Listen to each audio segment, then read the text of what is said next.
Okay, well, thank you very much. It's a pleasure to be here. It's an honor to provide comments on what our distinguished panelists have just presented.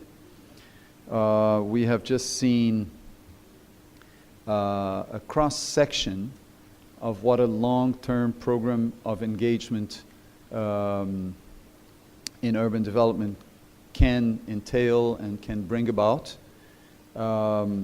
We heard a lot about the things that you should be looking for when you embark on such a program.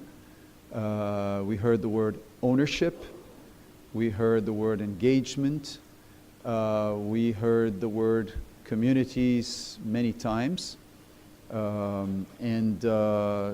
So we can see that through this kind of long-term engagement, we have cities that are establishing an entirely new paradigm, a new relationship with the urban poor, and establishing partnerships through which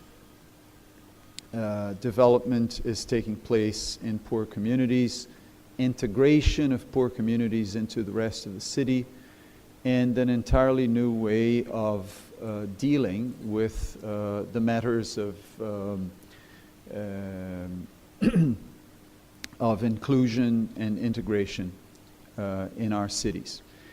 I had the privilege of being involved with perhaps one of the first country programs that the Cities Alliance has carried out. This was before this current batch of country programs that are being discussed here today. In Brazil, we began 15 years ago, and we were able to benefit from much work that was being done in Brazil at the time already by several local governments.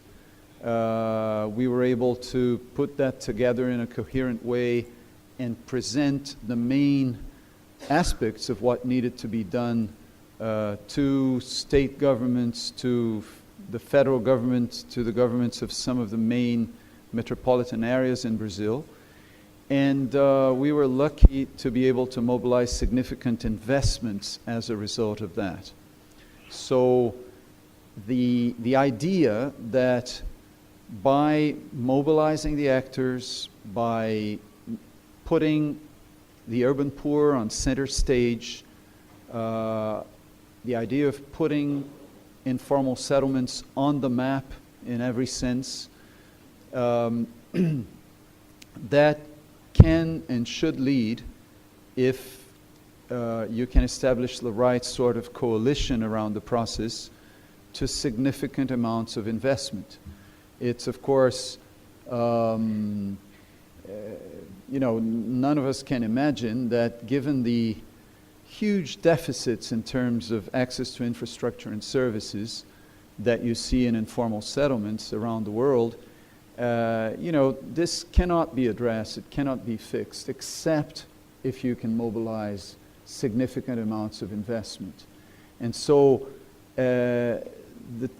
we're all familiar with the fact that for many years you saw exciting, interesting pilot projects that would improve one neighborhood at a time, and that were the focus of a lot of attention and discussion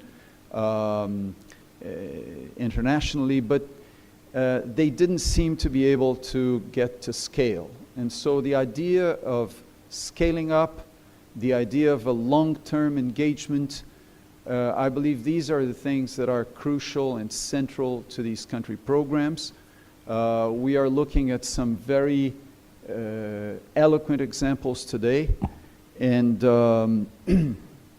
I believe that this is certainly the way forward. We need to make sure that central governments, that ministries of finance, and that the major development finance institutions get behind these processes and get involved.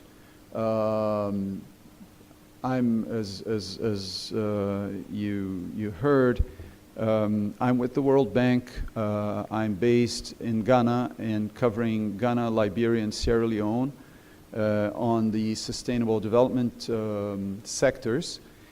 And, it's extremely encouraging to hear these stories and to see what is already being done and the power of the work that has been done with the Cities Alliance support in the countries we have heard from today.